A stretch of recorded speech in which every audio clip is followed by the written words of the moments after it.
ఈవిడ ఉత్సాహంగా ఉన్నారు. ముందు ఆవిడకి ఇస్తే పోయిన తర్వాత నాకు మీరు బ్యాటింగ్. Okay okay. ఇందాక ఎంతోమంది సభ్యులు చెప్పినట్టు ఎక్సెప్ట్ శ్మశాన వాటికలు మిగిలిన అన్నింటికి కూడా ఎక్కడ పడితే అక్కడ ఆ పేర్లు పెట్టుకోవటం జరిగింది.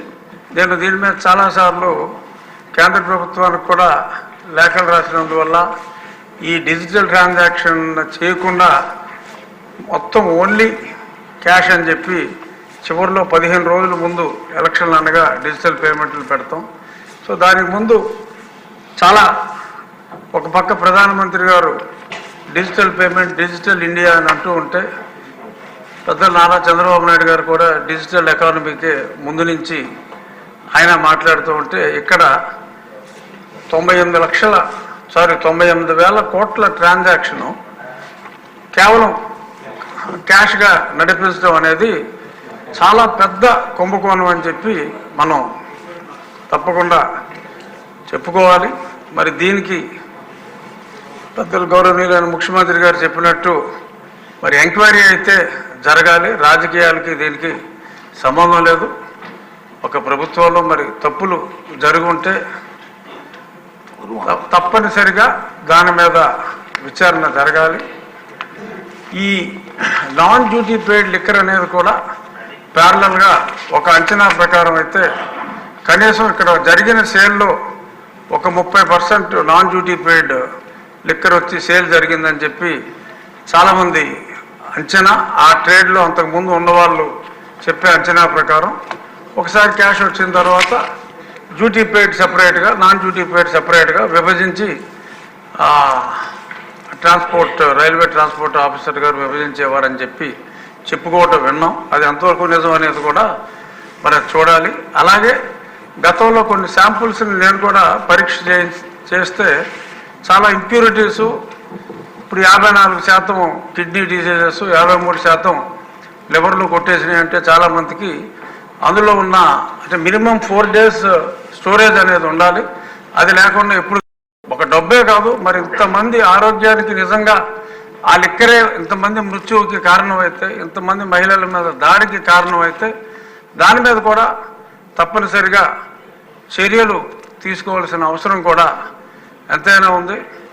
ఒక ప్రొఫెసర్ లాగా పెద్దలు చంద్రబాబు నాయుడు గారు చెప్పిన విధానం చూస్తే ప్రతి వ్యక్తికి కూడా ఆంధ్ర రాష్ట్రంలో ఉన్న ప్రతి వ్యక్తికి కూడా వాడు ఎంత ఆరోగ్యం కోల్పోయారు, రాష్ట్ర ప్రభుత్వం ఎంత ధనం కోల్పోయింది అనేది చాలా చక్కగా విశదీకరించారు. ఏమో విష్ణుకుమార్ రాజు గారు అడిగినట్టు ఈ ఎక్స్ప్లెనేషన్ తర్వాత చైతన్యం వస్తుందేమో చూద్దామని ఆశిద్దాం. ఇక ముగించే ముందు రాజకీయాలకి ఇందులో ఎట్టి పరిస్థితుల్లోనూ తావులేదు. ఎవరూ కూడా రాజకీయంగా దీని గురించి చేశారని చెప్పి అనుకోరు సార్.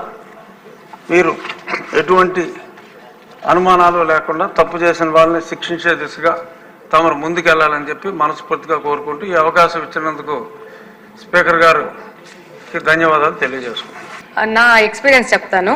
ఎలక్షన్ క్యాంపెయినింగ్లో అధ్యక్ష,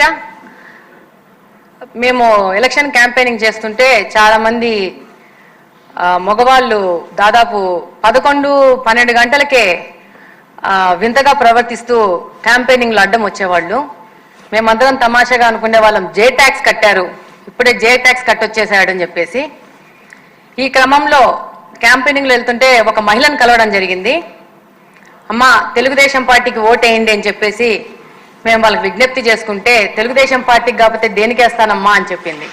ఏమమ్మా అంత ఖచ్చితంగా చెప్తున్నావంటే, వాలంటీర్లు వచ్చారు వైసీపీకి ఓటేయమన్నారు, లేదు అని అంటే ఎందుకే ఇవ్వు, నీకు 1,05,000 డబ్బులు ఇచ్చాం కదా నీవెందుకే ఇవ్వని అడిగారంట.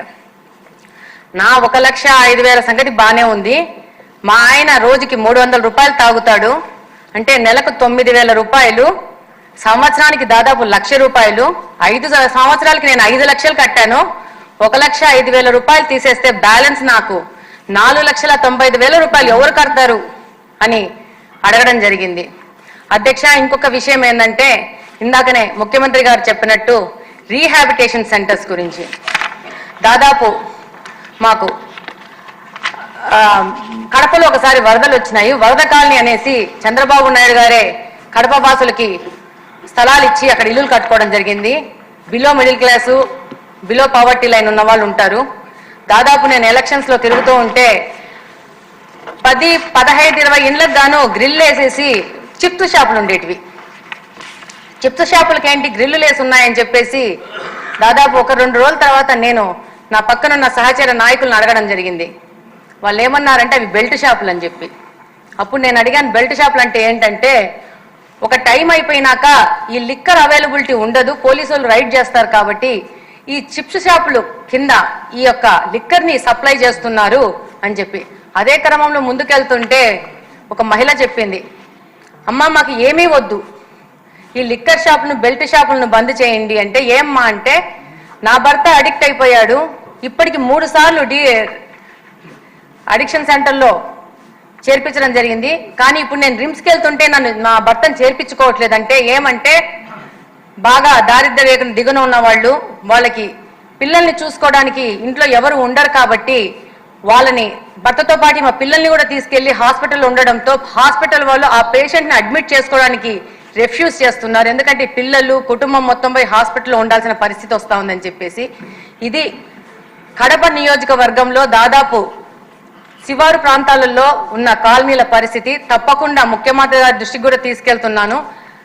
ఈ యొక్క సిచ్యువేషన్కి ఈ యొక్క శివారు ప్రాంతాలలో యొక్క ఈ లిక్కర్ కానీ గాంజా, యంగ్స్టర్స్ ఎక్కువ గాంజా ఇప్పుడు 5-6 గంటలకి పాడుబడిన ప్లేసెస్లో, అంటే కాలేజ్కి మాకు ఆర్ట్స్ కాలేజ్ అని ఉంటుంది, దాని పక్కన అన్యూజ్డ్ బిల్డింగ్స్ ఉంటాయి, 6 గంటలకే మొదలు పెడుతున్నారు. నిన్ననే ఒక వారం రోజుల క్రితం కలెక్టర్ గారిని కూడా కలిసి ఈ విషయం చెప్పడం జరిగింది. మహిళలు మా ముందుకు వచ్చి చెప్తున్నారు, ఈ పాదవన్న బంగ్లాలో గాంజా సేకరించి వాళ్ళు రాత్రిపూట వచ్చి, మాకు కడపలో ముఖ్యంగా మీకు అందరికీ తెలిసి ఉంటుంది, ఎక్కువ కువైట్ సౌదీకి వెళ్తూ ఉంటారు. కొంచెం మైనారిటీ పాపులేషన్ ఎక్కువ ఉండడం వల్ల భార్యలను పిల్లల్ని వదిలేసేసి కువైట్కు సౌదీకి వెళ్తుంటారు. వీళ్ళు మహిళలు పిల్లల్ని పెట్టుకొని చదివించుకుంటూ ఒంటరిగా ఉంటారు. 2017వ సంవత్సరంలో సపరేషన్ అయిపోయాక మాకు నిఘా వ్యవస్థ లేకుండా పోయింది కడపలో. అప్పుడు మా హస్బెండ్ శ్రీనివాసరెడ్డి గారు తన సొంత నిధులు వినియోగించి సీసీ కెమెరాలు పెట్టడం జరిగింది. అప్పుడు పరిస్థితి అది, మనం తెలుగుదేశం గవర్నమెంటే ఉండింది అప్పుడు. కానీ ఈ రోజు పరిస్థితి ఏంటంటే కడపలో ప్రతి ఒక్క ఇండివిజువల్ హౌస్ కూడా కెమెరాలు పెట్టుకుంటున్నారు, 4, 5. ఎందుకు అంటే గాంజా సేకరించి ఈ యొక్క మత్తు పదార్థాలకు బానిసలైన వాళ్ళు వచ్చి ఇళ్లలో అటాక్ చేస్తున్నారు. ఈ బైకులలో వచ్చే పెట్రోల్ని తీసుకొని గుడ్డకు నానబెట్టేసి అది స్మెల్ చూసుకుంటారంట. అంతే బైకులు చోరీ చేస్తున్నారు. ఆడవాళ్ళు ఉంటే వాళ్ళ డోర్లు కొట్టేసేసి వాళ్ళని అటాక్ చేయడం. ఒకవేళ పోలీసులకు కంప్లైంట్ చేస్తే, పోలీసులు ఒకవేళ వాళ్ళని అరెస్ట్ చేస్తే ఆ నెక్స్ట్ డే నుంచి దాడులు అధికమవుతాయి. పోలీసులు కూడా రాలేని పరిస్థితి ఉంది. ఇది కంటిన్యూస్ గా మాకు ఎలక్షన్ క్యాంపెయినింగ్ లో దాదాపు మాకు కడపలో పాత కడప ఉంటది, ఎక్కువ మైనారిటీ ప్రజలు ఉంటారు అక్కడ మహిళలు మేము వెళ్ళక ముందే మాకంటే ముందు డోర్లలోంచి బయటకు వచ్చి వాళ్ళకి అనుభవాలు చెప్పి మాకు ఇది ఒక్కటి టీయించండి, ఈ గాంజాని నిర్మూలన చేయండి, ఈ యొక్క లిక్కర్ షాపులు కానీ చీప్ లిక్కర్ని చేయించండి చాలు అని చెప్పేసి మేము డెఫినెట్ గా వేసే తెలుగుదేశం పార్టీకే ఓట్ అని చెప్పి చెప్పడం జరిగింది. అందుకే నా ఎక్స్పీరియన్స్ చెప్తున్నాను. లిక్కర్ దాని గురించి నాకు పెద్ద ఎక్స్పీరియన్స్ లేదు. నా యొక్క క్యాంపెయినింగ్ లో నేను ఫేస్ చేసిన వాటిని మీ దృష్టికి తీసుకొస్తున్నాను. థ్యాంక్ యూ అధ్యక్ష.